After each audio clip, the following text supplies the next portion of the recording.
You know what the funny thing is, Bob, before we get into anything, we're actually all three of us are here. We're starting season 6. Season 6. We've lasted more seasons than some TV shows that I really really enjoy. Like, I just finished watching 2 seasons of Reginald the Vampire, and it got canceled, and it makes me sad. It's Ned Leeds from the newer Spider-Man movies as a fat vampire, and it's actually based on a book series called The Fat Vampire Chronicles, and the whole deal is he gets turned into a vampire as a last-ditch thing because some evil vampires feed on him, and this vampire he's friends with saves his life by turning him into a vampire, and then that causes a big uproar in the vampire community because he's fat, and they're all vain assholes.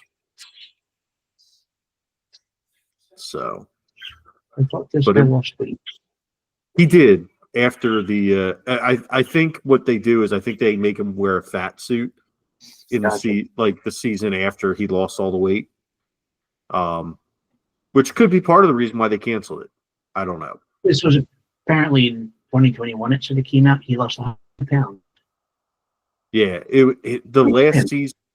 I forget when the last season was filmed, but they officially canceled it as of July of 2024. So he's a Filipino, so not a boat person. Hawaii. Yes, this is true. And then what we do in the shadows to continue with the vampire stuff. What we do in the shadows just finished up its run, which I feel like it had a good run. It didn't get cut short, in my opinion. It did what it was supposed to do. But yeah, we've gone 6 seasons. That's pretty insane. And either of you guys have Max? Yes, I'm on a Mac right now. Watch Max, MAX. Oh, wow. I am very smart today. just punch me in the face. Well, hold on. Maybe he meant I have Max that he can watch on his Mac. How about that? There you go. Oh, there we go. That Creature Commando show is like 4 or 5 episodes in now. Really good. It's James Gunn, and it's just as good as his best Guardians of the Galaxy. Like, really? It starts out like these characters are stupid, and then like each character gets their own episode, and you start feeling bad for all of them because they're monsters, but they're not monsters, kind of a thing. Like, you get into their backstories. I was like, oh, like he made me feel bad for the Weasel, which is a dumb character, but like, oh, so cool. I mentioned, awesome. He wants to kill Nazis. That's all he wants to do. It's the only thing that gives him joy. And it's awesome. Huh. Yeah, now it was funny. I looking for stuff to watch. Been going through like older series and stuff. We just finished off the latest season of Only Murders in the Building, which that was excellent. But been going through some older, obviously stuff older than that, and then a lot of documentaries. But have been traveling, visiting in-laws, so it's really not a whole lot of TV or show watching the last week or so. I've been making my way through, like, not by design. It just happened to be this way. Like every Glenn Larson's TV series, he did Buck Rogers, which was awesome, and then I watched Battlestar Galactica, which was just as good and less funny, but still entertaining. He also did Knight Rider, which I definitely watched as a kid, but I never watched any of the Bionic Man. So I started watching that. I started with the 3 made-for-TV movies, or $6 Million Man, not Bionic Man.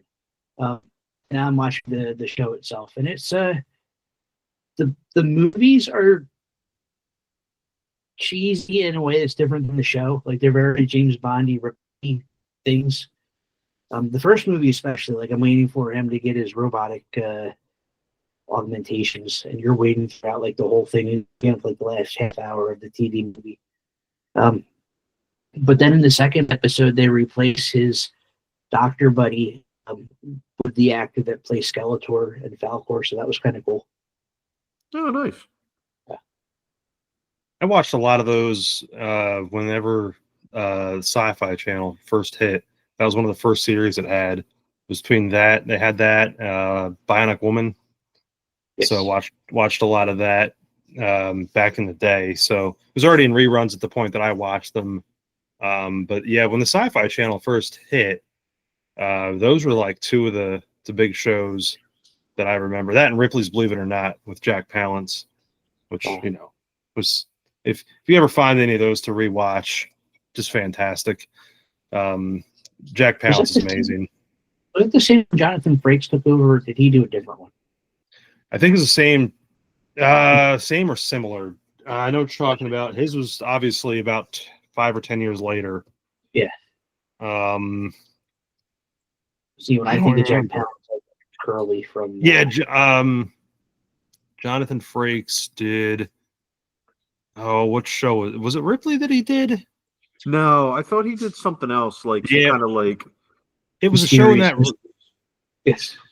Yeah, it was like Mysterious Mystery, like that. Yeah, that's kind of like I obviously that wasn't the name, but that was kind of what he did. Yeah, I'm trying to figure it out too because I'm looking up real quick. So now it's driving me crazy. He what was that he did? Dude's been in so much stuff. I started watching. When I say we, this time I mean me and my mom, not like me and the dog. Usually when I say we, it's me and the dog. We started watching the last season of True. Is it called True Detectives? It's that one where Jodie Foster won an award for it last year. We watched the first season. It was Matthew McConaughey and Woody Harrelson. It was really good. And then we skipped to the last one with Jodie Foster because it's more of an anthology series where every season has its own story arc, so you don't have to watch it in order. I think wasn't Colin Farrell on it once too? Yeah, yes.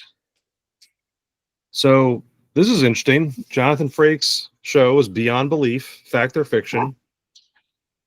And starting in 2021, a 5th season has been produced, only for the German market. And new episodes are only released each Halloween. And he is the host. I was just going to ask. Okay. Yep, he is, and so yeah, German. It's a German market only, but he's doing them again. But yeah, no, Beyond Belief aired from 97 to 2002. He did all of the not narration, but the presentations from 98 to 02. James Brolin did 97. So there you go. So is it like him and Hasselhoff living like kings in Germany? Is that what's going on here? That's what it seems like. Yeah. It could be. You know, some people make their money overseas. A lot of people, you know, like we're big wrestling fans. We know that a lot of wrestlers go over to Japan, make money. You know, Hasselhoff and Frakes, they've cornered the German market. You know, good for them. Hasselhoff and Frakes. It sounds like an attorney law firm. Yeah, exactly. That you call it's whenever you're in a car accident. Dewey, Cheatham, and Howe. Hasselhoff and Frakes. Yeah. Jesus. I need to get back to Photoshop and things. That sounds like yes, you do.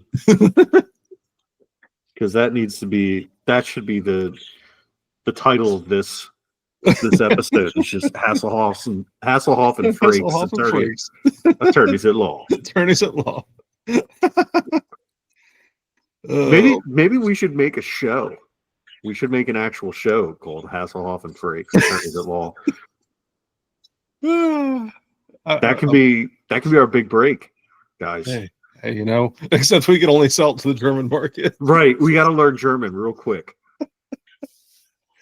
I don't think they want Richie learning German real quick. No, that's true. That's true. Yeah, maybe so that one's off the table. We don't want Richie learning German.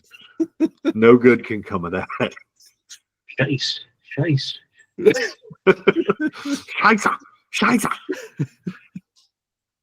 Oh man. So anyway, Christmas just passed. What did you get? Did you guys get anything cool for Christmas or? I'm at that point in my life where I stopped getting nice. I asked for socks, which is all I wanted. Because for whatever reason, I still don't buy myself socks. But I bought myself toys, and I buy that on my own. I know what I like, and they're expensive. Yeah. Hey, there's I got nothing a wrong with late, that. like this before Christmas. I picked up a laser engraver off of Facebook Marketplace, a used one, and I've been wanting to play with it. But ever since I got it, it's been like under freezing, and you have to use it. Well, I want to use it in the garage because I have to vent the stuff. So it's been a little too cold to play with it. But I've been working on my garage too, so I bought myself a nice like a mobile tool chest, mobile workbench, I guess, where it's got the tool chest under it. You can move it around. Um, the guy who lived here before me, I guess he did mechanic-y type stuff out there. Like he like put a pile of hooks in the walls and shit like that. So I grabbed the crowbar, to pull all them out. So I started popping them out, and I grabbed a impact drill because I never had one of them to actually drill into the concrete wall. So I took out the shit that he had up, cabinets up to that I took down and threw away. And I went to IKEA and I bought some of the IKEA pegboard, and I've been 3D printing some holder stuff for that. So I've been setting up an actual nice garage. Nice. So that's kind of good. I've been doing manly garage type stuff, and then hoping to play with a laser scanner or anything. Nice. And I'm also starting. We got. Oh, I'm sorry. No, I'm sorry. I keep talking too much. We got. We went on Christmas break for work, and then on like the 27th, we got called to an all hands meeting, saying that we finally. We were doing like I lasted through like 4 or 5 rounds of layoffs, and they finally we knew what was going to happen. They sold the company to another company, and I'm not allowed to say who. Or I don't have people can track it. I don't think anybody listens to us anyway. But yeah, they haven't announced it yet. But unfortunately, I had stock in the company, but the company itself wasn't doing well. So the only people that got paid from the sell was the investors that got money back. We all got to start a new job with a new company. I guess technically we started it last week, but we haven't done anything. Well, hey, at least you got to stay with the new company. This is true. That's that's pretty cool. I'm glad to hear that. I got worried at first. I was like, oh hell, Because we're going to break the news to us. Yeah. yeah. But no, that's cool. What was fascinating is we found out on the 31st that if we had anything in our health FSA account, we had to spend the money that day or lose it. And I had $1,050 in my flex thing. What the hell can I spend $1,000 on? It has to be, approved through the whatever and on that day. So it had to be something that I could buy quickly. So I jumped on the Amazon and grabbed. I'm on omeprazole for heartburn, so I grabbed the year supply of that. Nice. Add some contact lens stuff, and then I found out you could buy Peloton bikes with your flexible spending thing. So I grabbed one of their refurb bikes for like $850 or something. So that should be coming next week, depending on snow. That's awesome. Okay, well, take a Peloton. I guess it's not something I would have bought anyway, but if I had to spend the money, I might as well do it on that. Yeah. But that was a bummer. It's like $1,000, man.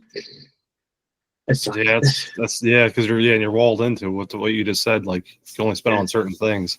Right. It was supposed to have 6 more months to spend it.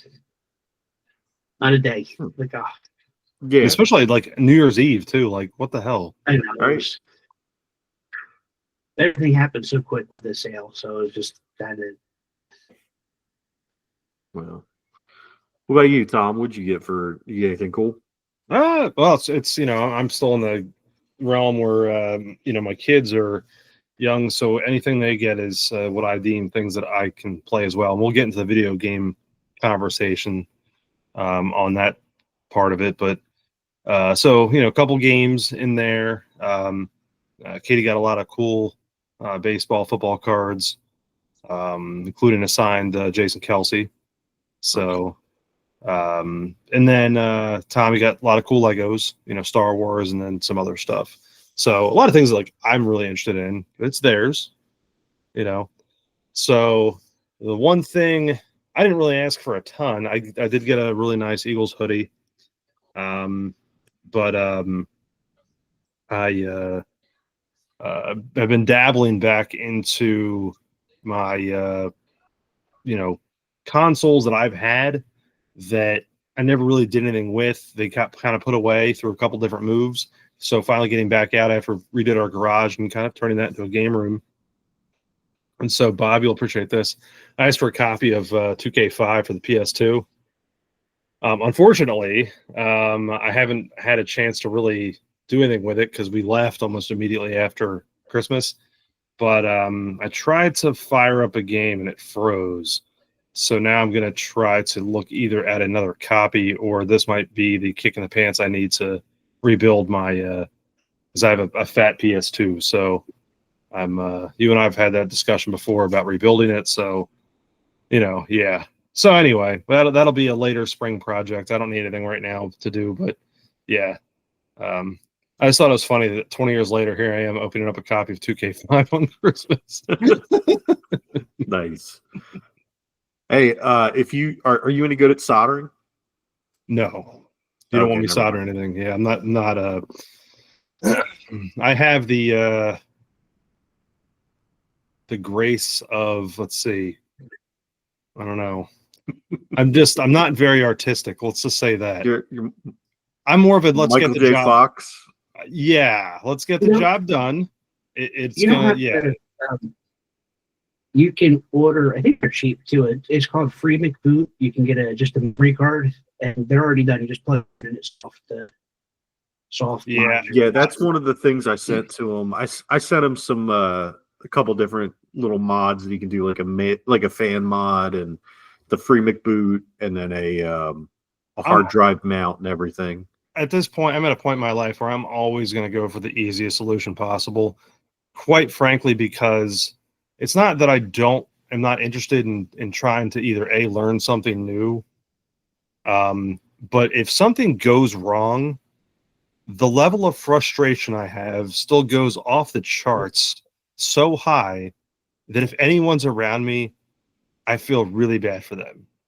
So I tried to take the absolute least path of resistance on almost anything anymore, just so the people around me don't have to deal with, because I'm almost to the point where if I put a battery in the remote control in the wrong direction and it's not working, I will lose my absolute mind. So yeah, soldering and me right now, probably not great. No, the only reason I ask is I got I have a Sega Master System that I fired up and needs I think it needs recapped, and I can't solder worth a damn. And I was trying to, if you were going to be taking apart the PS2, I mean, while you had it apart, I was going to see if you felt like doing a recap. But yeah, I don't really know. To be honest, I don't know of anyone that's really that great at it. I'm somewhere I can mail it and get it done. Rich is. Yeah. I'm pretty good. There you go. You feel like recapping a Sega Master System for me? I guess if you want to send it to PA, Pennsylvania. All right. Well, maybe I'll drive it up to you. There you go. There you go. What about you? What about you, Bob? We answered the Christmas question. Anything on your end? Got a Saquon jersey. Ooh, nice. Yeah. This is actually, I think, 20 years old now.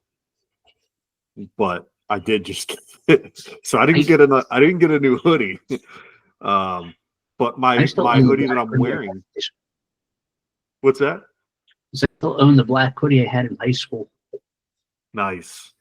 I was just say this hoodie can almost legally drink, but no, I got a Saquon jersey, and I snagged a squirrel with a gun for PS5.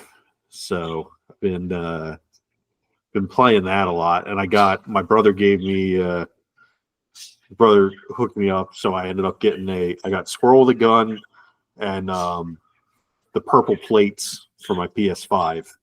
Oh, So now I sweet. have so now I have a completely purple PS5. I've got the controller and the plates for it. Sweet. Hey, before we get into the scroll with the gun, the black hoodie conversation reminded me. So I found a hoodie in my closet I hadn't worn in years. It was an Immortal Records hoodie. So it was one that you could order, mail-in order. Yes, that wasn't a thing, kids. It came in a CD of Korn album. It was the one with the second album or whatever, the Got the Life. Okay. So it came in that album, and you can mail in for this hoodie, but it was Immortal Records. And so I sent it off, got the hoodie, wore it for a long time. So I have it in my closet, and it's one of those where it's torn now. It's torn at the neck because it's just, Yeah. talking about a 30-year-old hoodie at this point. Right. So I found it, and now it's Katie's favorite hoodie. Nice. So it's funny thing because the hoodie itself is not in great shape, but it's actually embroidered in, which Oh, that's cool. yeah, which is kind of cool. So that just reminded me. I thought that was pretty interesting. Nice. I don't remember the last time we met, but it wasn't quite Christmas. My mom's birthday is in December. It's actually on Pearl Harbor Day, and we met up with my aunt and uncle, and we went to Victor's in Philadelphia. That's where they filmed that last Rocky movie. It's the one that was Adrian's in the movie, where they come out and they do opera. Between everybody that's in there is also an opera singer, the busboys, the bartender, the waiters. And I didn't think like the opera, but it wasn't bad, and the food was amazing. And my aunt and uncle paid, which was the best part because it was expensive, but it was good. Nice. Yeah, it was like a Christmas gift too, I guess. That's cool, man. That's cool. But I may have been there. My friend Jess used to work at a restaurant, and she's actually a classically trained opera singer, amongst other things. She's the one that wrote those poetry books that I want to try and get her on here, but we need to make a couple episodes where we're not making mostly dick and fart jokes, and then I could probably convince her to hop on when she has some time. But yeah, but when she used to work there, I went there, and I think it was Victor's. I can't remember. It was a long time ago and a lot of beers ago that I was there, but great food, and yeah, she sang, and it was amazing. But yeah, that's cool, man. That's awesome. All right, so let's oh, you know what? I forgot. Peyton got a 3D printer. Oh, nice. So yeah, I know you texted that to us. So what kind did he get again? It's the Flash Forge. Nice. Yeah. Has he been having fun with it? Yeah, he made a couple things. Right now we're trying to get he had it at my parents' house. He made the collapsible lightsabers. He made a sword like that out of this cool filament he had, and it took like 18 hours, and then he dropped it and it broke. So that kind of sucked. Made like one of those little flexi axolotls, and that was cool. And then my niece was up from Florida, and she wanted a Shrek. It's this little Shrek that you screw onto your toothpaste, and when you squeeze the toothpaste comes out of his butt. So they made one of those, but it didn't fit on their toothpaste tube. Oh, yeah. So fit on my dad's though. There you go. So they got to see it in action. But Nah, right now he brought it back from their house, and he hasn't really set it up in his room yet. So yeah, he'll have some fun with it. I know Rich does a lot more of that with it than I do, but hit me up anytime. We've actually had flash forwards all in our schools, so nice. But yeah, no, they're so much fun. We didn't do anything we have so many nieces and nephews up north now. I'll be honest with you, I'm not even certain how many. So Christmas is pretty much a non-existent thing as far as exchanging gifts between all the family and kids because there's so many of them. So we just went through and just 3D printed a bunch of toys. And, cool. Said, here, pick, had a tote bag full of them and said, here, pick what you like. So that's the way to do it. Yeah. I mean, there's just so many of them. It's just like, I don't know. Too many kids for me. Too many kids. Start selling them. In my basement office, I 3D printed this. It's a honeycomb. They call it a honeycomb wall, but it's basically pegboard for whatever. And then I was like, well, when I told her I got a pegboard for the garage, did you print it there? I'm like, well, I looked into it. It takes hours to print that stuff out. Where IKEA's got this pegboard for like $20 that I could just buy and hang up. Just easier. Yep. Yeah. Yep. It's just funny though that we went, from kids, and then Richie's like, "Oh, speaking of kids, in my basement." Yeah, well, awkward transition. Oh, but man. Speaking of kids in Richie's basement, so what games you guys been playing? Rich, I'll let you take that one first, and then Bob will have to finish off with you on that one because you think you probably had the more entertaining ones, to be honest. So before Christmas, I hacked my Vita and installed Virtues. I played 999 on the 3DS.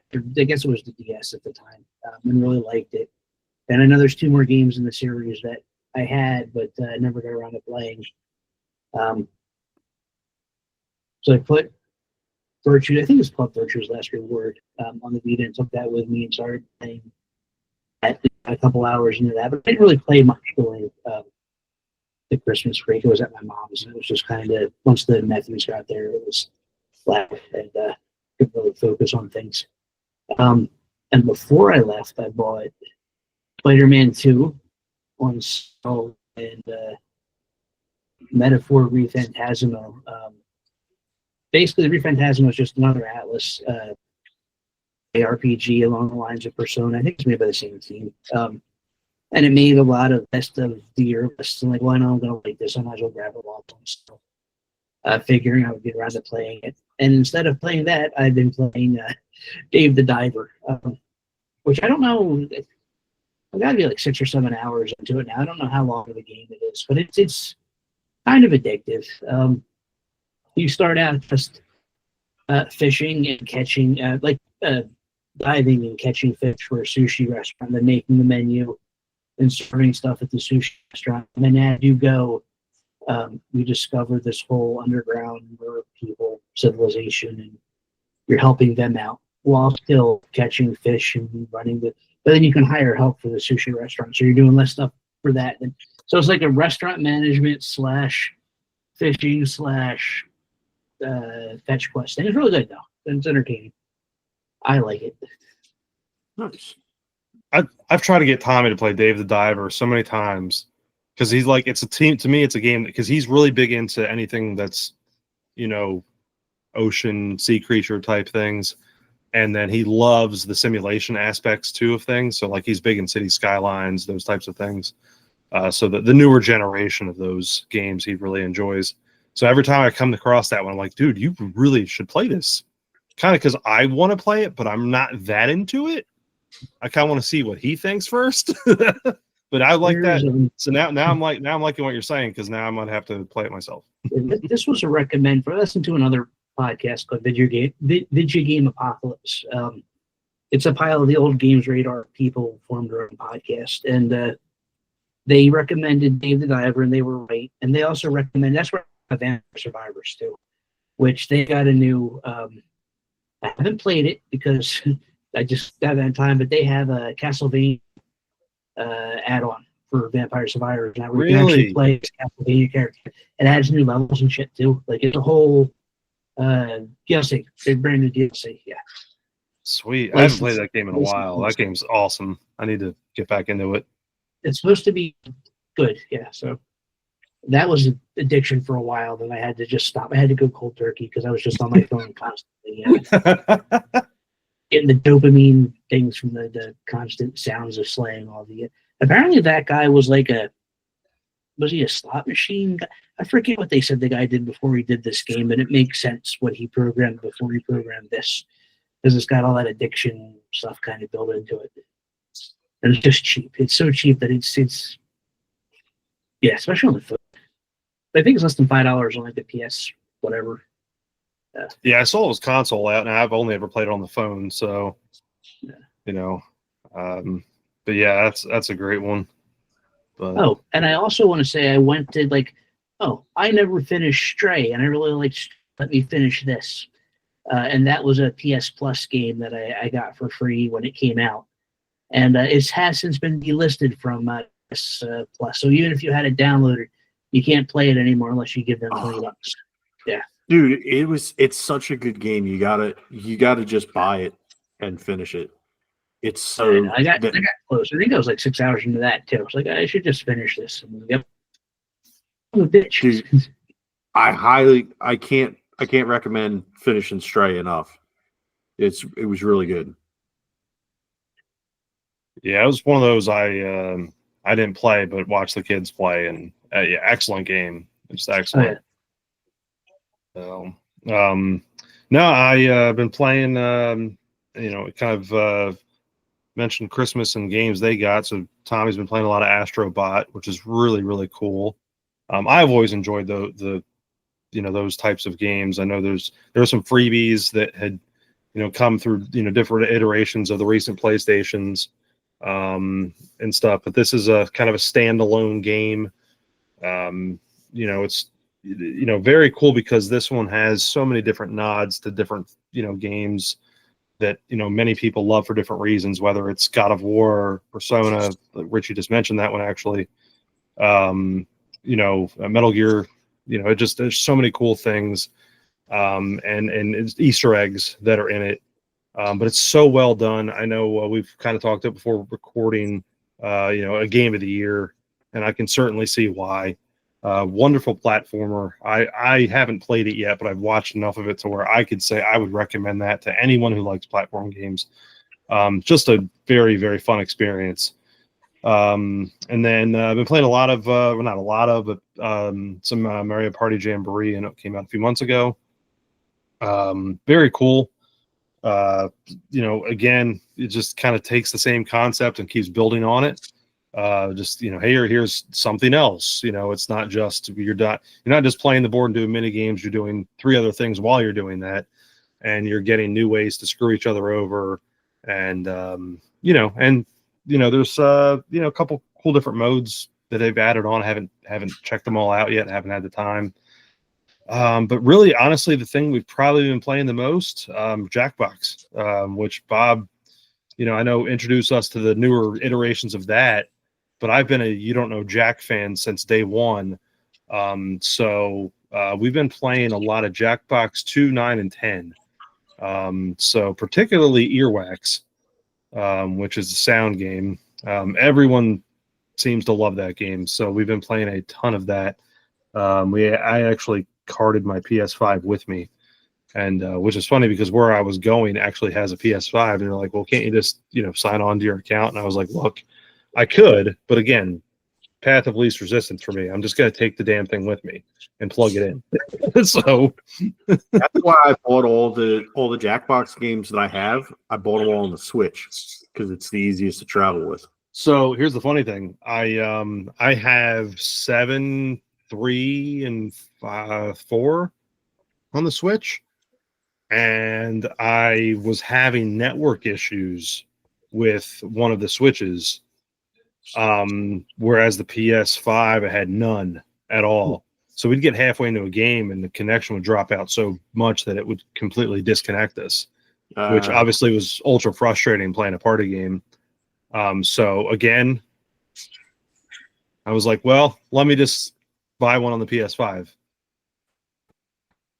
Lo and behold, no internet problem, no connection issues. So I was like, again, easiest solution for me at the time. Yeah.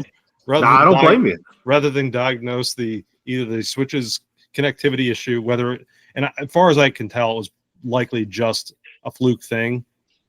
But I was so frustrated. I was like, I'm just going to go buy this next one on the PS5. No problem since. So, hey, I don't blame you. That's pretty much it on the video game scene for me anyway. You know what's funny? I saw a video on, I think it was on Facebook, and it was like redoing Toy Story, but with Sackboy watching Astrobot take over. Like Sackboy was Woody and Astrobot was Buzz. And it was showing like it had Sackboy standing on the bed, and there's the poster Sackboy on the wall, and then all of a sudden that turns into Astrobot, and then the walls turn into Astrobot, and the blanket turns into Astrobot, and then he does one of his trademark big frowny faces with the tears. And it's so funny how it's funny how he has been replaced by Sony, it seems like. Yeah, they're moving on. It's interesting. I think there's still obviously a place for both because Sony has different properties all over the place, obviously, with the different genres that they've had over the years. But, they do tend to put things to bed, too. I mean, they're known for doing that. Poor Sackboy. Hell, I'm still waiting for a new Twisted Metal game. Got a TV show, but don't have a game since 2012. Speaking of game series that got put to bed, Nintendo has unofficially sunset the Punch-Out series. Oh, that's a shame. I haven't cared about it since Mike Tyson's Punch-Out. Dude, the one on Wii was good. The one on the Wii was good. That's the only one I liked, was the original. Really? Yeah. Okay. And I'll tell you why, because I hate that. I don't like that one either. What one? The one for Super Nintendo. I wasn't a fan of the Super Nintendo one. I don't know. There's just something like, it's like, first one for me, I don't know. It's like a piece of art. Okay. I don't know. It's like it's a hard to beat game for me. Like I just can't find anything that, if I'm going to play a boxing game, it's going to be anything other than Punch-Out at this point. Just because I don't want it to screw up the original. Ready to Rumble Boxing on the Dreamcast? Sure. That was a good. I like that game. Fight Night. Fight Night. No, but apparently, and this is a whole nother conversation for another episode, but apparently they're finding it too hard to make characters like the opposing boxers without having to worry about falling into harmful stereotypes. Ah, interesting. Huh. So they're like, well, you know what? Rather than worry about, getting having issues with that, fuck it. We're not gonna make it anymore. Which, I mean, hey, that's one way to solve the problem. Just shit can it, We're just not gonna do it anymore. Yeah, we're just not gonna do it anymore. We're done. We're done. You like that? How you feel about that? But no, so I've been I played before Christmas. I actually took a game off of my backlog and finished Gears of War Judgment for the Xbox. It originally came out on the 360. I played it on the Series X. But that was it was a fun game. It's really, it's a Gears of War game. So if you like Gears of War, you would like the game. If not, you're not gonna like it. It basically told the prequel. It's a prequel essentially. And it's part of the reason I played it is because I was thinking, you know what? I beat Gears of War 1, 2, and 3. I haven't beaten 4 or 5 yet, and I hadn't beaten Judgment. And E-Day is coming out, Gears of War E-Day, which is going to be like the beginning of Marcus Phoenix and Dom Santiago, who were the 2 protagonists in Gears of War 1, 2, and 3, the main protagonists. And it's telling their story from the beginning. So I'm looking forward to that. And I was like, well, let me start catching up. I'll beat the games that I have and everything. So I beat that, and then I jumped into. I played a little bit of the Mario Party Jamboree, which I don't know. I still kind of like Super Mario Party, the first one that came out for the Switch. Mm-hmm. I still kind of like that because I like the team up mode. And this has been okay. It's not the best Mario Party game I've played. It's not the worst Mario Party game I played, but it's okay. Jamboree's okay. But then I got Squirrel with a Gun. And Squirrel with a Gun is just like, so I'm not going to say it's not a game of the year contender. It's not, it's not Astrobot. It's not Spider-Man 2. It's not, that kind of game. It's a fun indie game. It does have an opening track that is James Bond-esque, and I highly recommend you guys check it out. It's freaking hilarious. And then it's got some cool music throughout. I want to go back to Creature Command real quick. I don't know if I ever mentioned this. The soundtrack is all done by Google Bordello. Nice. Yeah. Okay. I definitely want to watch it even more. Yeah. I want to watch it even more. Sorry. But so with Squirrel with a Gun, I'm saying this, and this is one of the first times that I fully 100% intend a pun, and I've never intended a pun any more than I intend it right now. Probably never will again. The controls are squirrely, but I feel like it fits. You can get different costumes that have different effects on your character, and they actually affect how you control the squirrel. And so I kind of got one that made it a little bit heavier, because you really do, like, the character moves super fast. It's a fucking squirrel. Of course it moves super fast. So it's a little hard to get used to the controls at first, but it's cool the way you jump and the way you like double jump and stuff is you use the guns, like you fire the gun while you're in midair. And there's all different kinds of takedowns. There's all different kinds of like finishing moves. You can get in a little RC car and you can drive it around. There's a boat that you get at one point. It's a little like RC boat, and it has like little skis on the back, little water skis.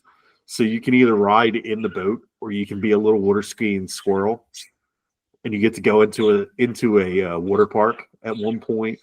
Like, it's just, the game's great, man. I got it for $20 for the physical copy. So I don't know what it is digitally, but I highly recommend it. There's no blood, so it's okay for the kids if you don't mind them playing with guns. I was going to ask you I was reading about it.